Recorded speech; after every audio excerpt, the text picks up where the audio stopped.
Southwestern Family of Companies welcomes you to the Action Catalyst. Each week, our diversely and amazingly accomplished guests share their insights and inspirations to help us ignite our own.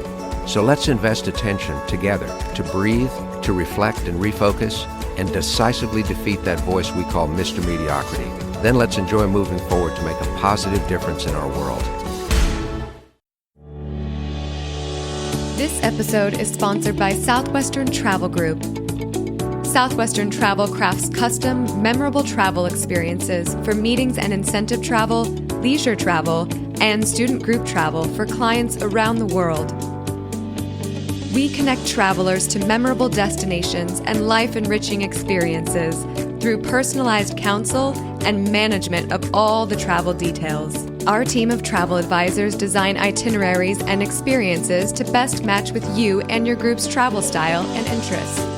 Southwestern Travel goes above and beyond to elevate your corporate events and personal trips.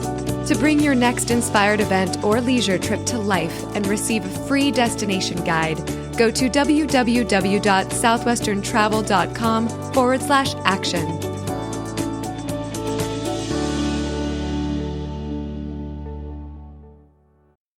Welcome to the Action Catalyst. This is Dan Moore, your host, and I'm very excited to be here today with Terri Rickard. Terri is the founder and president of a company called Southwestern Travel, which is a member of Southwestern Family of Companies. But she began her career here as the executive assistant to our chairman and CEO, Mr. Henry Bedford. It's been a really interesting journey from Terri starting in that role to where now she heads up a very large, successful, and growing travel services company. It really started in brief by her looking at our own internal travel programs, found out that altogether our company was spending millions of dollars in travel, and that there had to be a way to coordinate that and make that work much more efficiently. So she came up with a detailed business plan to save hundreds of thousands of dollars, and that led to another business plan to launch Southwestern Travel. So she's focused right now on the vision of the company, and our family of companies' whole motto is helping people achieve their goals in life, and they do that through travel. She is really driven to help people save money and save time and to have greater memories from their travel. She's a graduate of Belmont University here in Nashville with a BA in History and Political Science, and she's a pretty busy person when she's not working. Her husband, Jared, 4 children that range in age from active to extremely active. And she loves community events, seeing the Nashville Predators play, and loves to travel. So her favorite travel quote is very inspiring to me.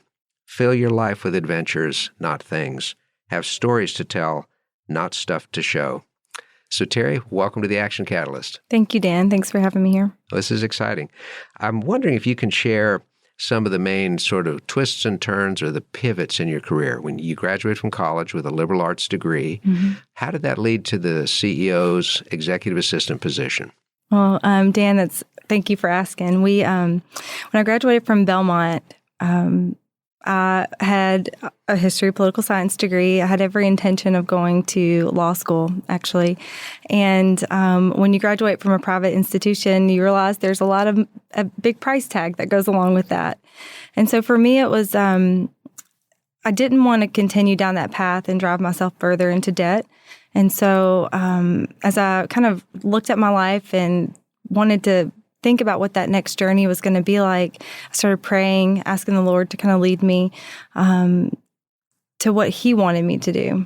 And business continued to come up in those conversations with the Lord. And I thought, well, that's interesting. I have a history degree and a political science degree. What am I going to do in business? And but it just continued to come up in my prayer life. And so I started working in a doctor's office downtown for a high-profile doctor that worked for one of our sports teams here in Nashville, and realized that after about 4.5 years of working there, building processes for training and things like that for our nursing staff and our executive assistant staff there, I'd hit kind of really the ceiling, I felt like there. And again, just went back into prayer mode and said, Lord, what do you have for me? And started specifically praying for a mentor in business.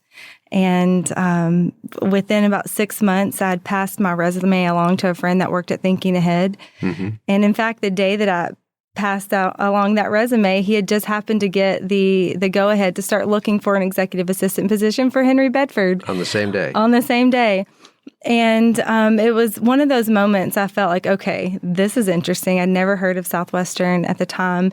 And but my friend had just raving reviews about the company and the leadership here. So I said, okay, that'd be great. Pass my resume along and let's see what happens. Of course, you only need to meet Henry once to realize you want to have as much time around him as possible. Mm-hmm. He's so brilliant and fun and just has a great desire to mentor people and see them succeed. So we shared a lot about that process for me, and we connected and realized that this was going to be a good partnership. And so he brought me on board. Oh, that's amazing. And for our listeners who don't know, Thinking Ahead is a full-service executive search firm, part of Southwestern family of companies. So that led you right here internally. That's right. So you started as Henry's executive assistant, which requires 7 sets of hands and 15 sets of legs to do that. But you noticed something, and that was the amount of travel that was occurring here. You were involved in arranging some of that and probably picked some things up. From a process standpoint, Terri, how do you think your brain works so that you would see within this the opportunity for a business? You know, every company has travel expenses. You saw it not as an expense, but as a chance to get into something that could lead to being profitable. Absolutely. We realized there were savings opportunities for our family of companies. And we thought as we dug into the details, and, you know, one of the things that I did specifically is research the industry and what was going on with other agencies and things like that. And when we started booking meetings and incentives, we would get some pushback from our suppliers that would say, oh, we're going to be oversold in certain times of year and things like that. And so I went in and for 18 months called on, I'd say anywhere from 15 to 20 resorts in locations all over the world and gathered my own analysis of their occupancy rates. And what we found is that there were opportunities for us to partner with these vendors and say, you know, we can help fill space that they obviously have open. We found that many of them were less than 50% full. And we wanted to connect with them and fill that space. And when we started doing that and seeing the savings for our own family of companies, we realized that this could be something we could offer to other companies in the area and hopefully across the U.S. and start a consulting partnership with and work with them on travel. And from there, we looked at that same opportunity and said, okay, well, what can we... you know, where is this new business going to really come from? And what's funny is we were continuing down this corporate path of corporate travel planning and consulting for a business plan and realized very quickly that we had our own connection with Great American and their educational division. And what is Great American? So Great American Fundraising, is the largest school fundraising company, part of the Southwestern family of companies. And they connect with, they had about a large group of their fundraising sponsors were fundraising specifically for travel. And so we recognized what we call that as our unfair advantage and partnered with them to build an educational travel division. So because Great American helps school groups raise money to go on trips, why not also be the one that helps provide the trips? That's right. And make that work. It seems really obvious, but... It's not that obvious because Great American's been in business since 1975, and nobody put those pieces together until you did. That's right. So you must be a good Jenga player, too. So I think that's great. What's the vision for Southwestern Travel? Where are you headed? What do you have in mind for the future? Absolutely. Well, we are a full-service travel agency, and we want to be the largest in the world someday, right? I think that I have this... I love to think big and to dream big. It's been part of me for a very long time. And we have the opportunity here to do that. And I want to see that come to pass. And, you know, the thing that we want to focus on is customer service. You know, we want to be known for being service oriented and making sure the customer has everything that they need to have a seamless and fun experience with their travel, whether it's corporate or educational or a leisure trip. down the road. So that's our goal, our vision, to be known for customer service. Right. But what does that really mean? What is good customer service, extraordinary customer service, memorable customer service where they never go elsewhere? What do you see there? Well, to me, it means paying attention to all the details. It means calling you by your name and making you feel special, helping you with every aspect of your trip. Thinking about the next step before you do, of course, and lining that out for you. Mm-hmm. Yeah. So personalizing it, really putting yourself in the client's shoes, but using your own perspective and experience to see things and put things in place they would not even ask about. Right. Yeah. Mm-hmm. And I have to tell our listeners that I am a consumer of Southwestern Travel. I recently led a group to Jamaica. We had 22 people on the trip, and the arrangements, the organization were flawless. Thank you. Flawless. And I was so excited about that. So I think it's great. Thank you, Dan. You're on a rapid growth path, and people can say when you start from a flat rock and you sell $1, it's real easy to double. You just need to sell a second dollar. Right. but you're in the much bigger dollars regions right now. Have you hit any brick walls? Have you hit, going around a corner and things are just chugging along, and then all of a sudden it's like, bam, oh my gosh, some unexpected obstacle, setback. What's your approach when that happens? Well, of course, there are always brick walls and setbacks, I think, in business, and especially in a new business. Even from, starting an agency and making sure you have all of the, accreditations and licenses in place and things like that. We had a significant, time frame getting that set up, I would say. And, part of it is just continuing to do the next right thing. So just looking at what's ahead and saying, what's the next right thing for that particular situation or problem? We focus on, looking at the facts of any problem and saying, okay, well, the facts will always present a solution for us. And so it's really important for us to dig into that to make sure that we're moving forward. Mm-hmm. So try to get control of your emotion by focusing on do the next right thing. Mm-hmm. Let's make decisions based on facts. Mm-hmm. An example of that was when you went to visit all these resorts that supposedly had oversold and they had no room, and That's you right. discovered that most of them were only 50% full. Mm-hmm. So that's an example of feet and eyes on the ground where you see it for yourself. That's and right. that helps you to overcome that. Now, when you started, you had really good grounding, particularly from Henry as a CEO, but you've grown a pretty good-sized team now in just the last 2 to 3 years. Can you share your thoughts about growing a team? When do you know that it's essential that you add somebody, knowing that that's going to be an additional expense? How do you develop and onboard that person so that they can do well? When do you know it's time to add another? And how do you keep focused on the things you uniquely should do? I'm just curious in general your thoughts on that, because it's an ongoing issue. It absolutely is. I would say it's still an issue today, right? We're always trying to figure that out. In the beginning, in 2016, when we officially launched the company, of course, it was just me for the first 6 months. And not only was I starting the business, I was still Henry's executive assistant during that time frame. And so within the first 6 months, we did bring on our first employee to help start making sales calls for educational groups and start helping with the logistics and realizing that we needed to have a plan in place. In fact, when we announced that we were a business, we didn't even have a website, So we were still trying to pull it all together in the first 6 months and formulate our processes to bring on new clients. And we did that actually really quickly. And we had our first 6 educational groups sign up with us and travel with us our first year. And it was exciting to see it grow just in that first few months.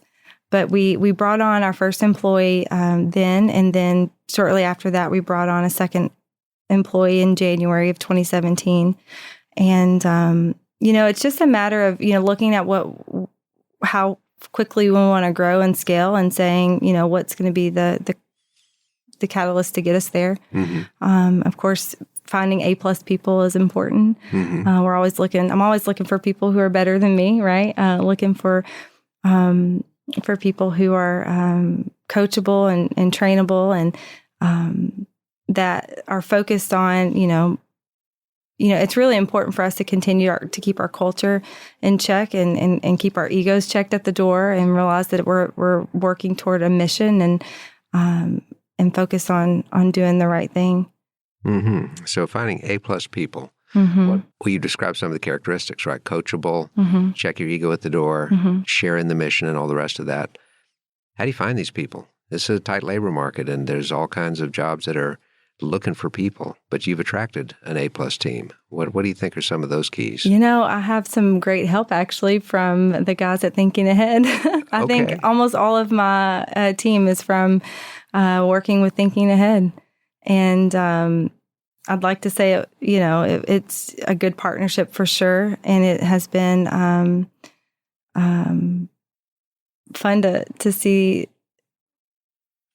this come together by partnering with Hans and Shane and those guys. Well, that's good. Mm-hmm. So in working with a search firm, any quick tips on that one? Because there's a cost associated, of course, and you want to be sure you get a good return on that investment, which generally means make sure it's a good candidate. Mm-hmm. So for those of our listeners that are thinking about that or that are already working with firms, what are some things that you can do as the employer to make sure the search firm can be successful for you? Absolutely. I mean, it's providing a detailed analysis of what the type of person that you're looking for, right? It's looking at presenting them with what the job requirements and qualifications are, of course. And you've got such a strong vision. I mean, you mentioned a minute ago you remained Henry's executive assistant at the same time that you were launching Southwestern Travel. How did you manage that? Because working with Henry, as we said, is a more than full-time job. That's right. Starting a business, everybody that's done it knows that it's more than a full-time job. Sure. So how did you kind of decide and prioritize and use your time, almost like gear shifting from one place to another without grinding those gears? Schedule is important, and it's something that I focus on. It's always been, something I think here at Southwestern that we talk about is keeping a good schedule, forming good habits, of course, and, looking at what I'm doing every day and paying attention to those things and saying, okay, is this, important to the mission? Is this going to get us to the finish line? Are we attracting good quality people? Am I focused on building great processes?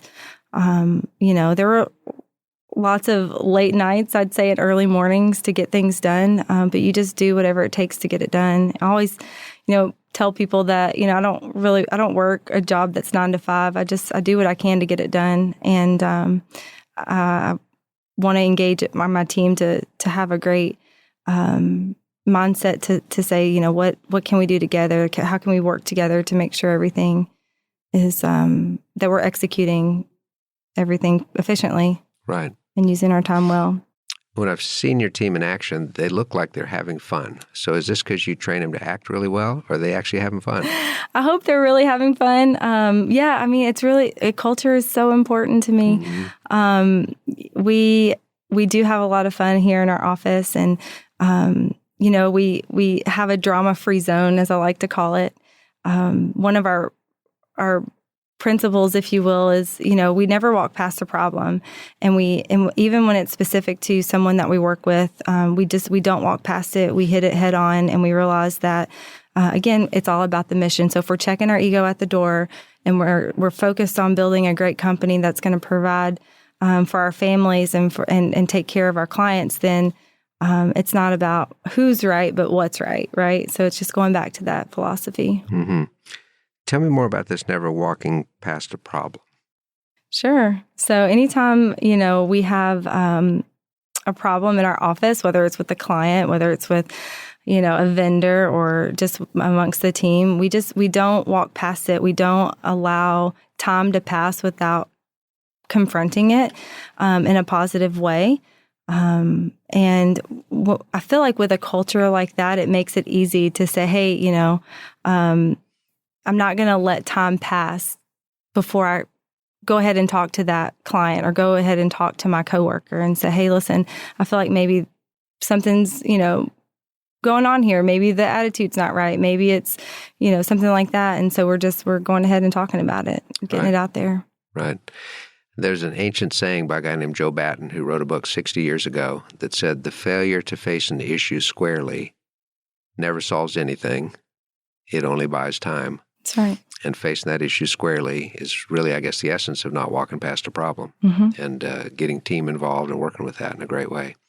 Now, you mentioned early mornings and late nights. Obviously, as a working mom with 4 kids, you have early mornings and late nights. That's right.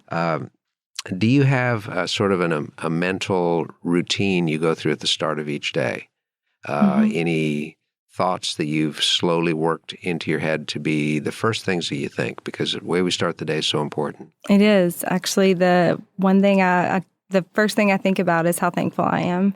And it's really important to me to be grateful. Of course, I feel thankful every time I think about the opportunity that I had when I met or when I found or stumbled on Southwestern, if you will. And, when I think about my family and just the place where I am today, it's just I just have a huge amount of gratitude for the Lord for providing these opportunities and for a company that has a great culture and a great passion and a great mission, as the family of companies does, to build people. I feel like I've been a product of that mission, but I'm also I feel honored to be able to pay it forward as well. So yeah, being thankful would be the number one thing. That's awesome because it does turn our internal gears differently when we start that way. It does. I think it gives me specifically the opportunity to, of course, to think about what I'm thankful for, but then to realize I have this opportunity to serve today. Every day I get up in the morning, I have an opportunity to serve and impact someone. So that's really important to me. Terri, it's amazing how many of our guests who are excellent in building people say the same thing, that the opportunity to serve is what drives them, what moves them. It's what makes such a difference in what they do. So I think that's tremendous. It's the difference between starting the day by saying, "Good morning, Lord," or saying, "Good Lord, it's morning." That's right. That's absolutely right. I think it's great.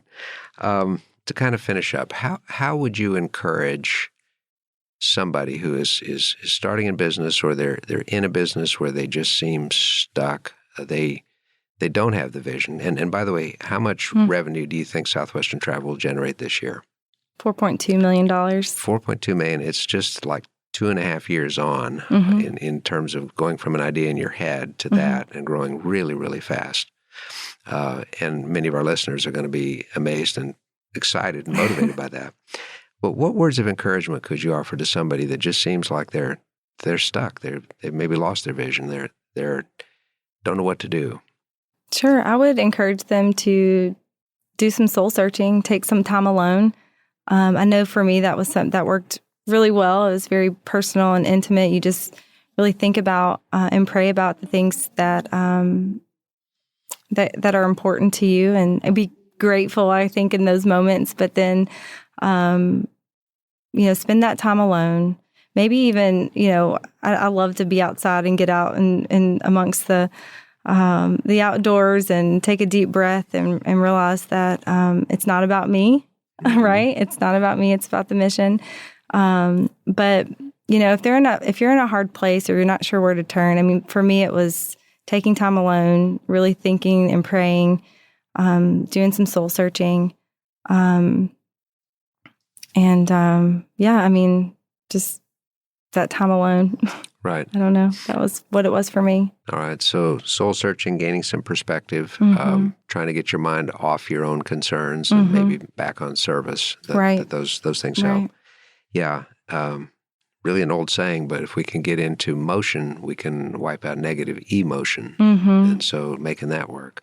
Yeah. Taking action quickly or having an urgency that kind of goes along with never walking past the problem. It's just you're saying right now I'm going to do what I need to do to take the next step forward. And it's funny when we're in a team meeting and someone says, "Well, I'll do that later." I'm like, "Oh no, let's get your phone out. Let's do it right now."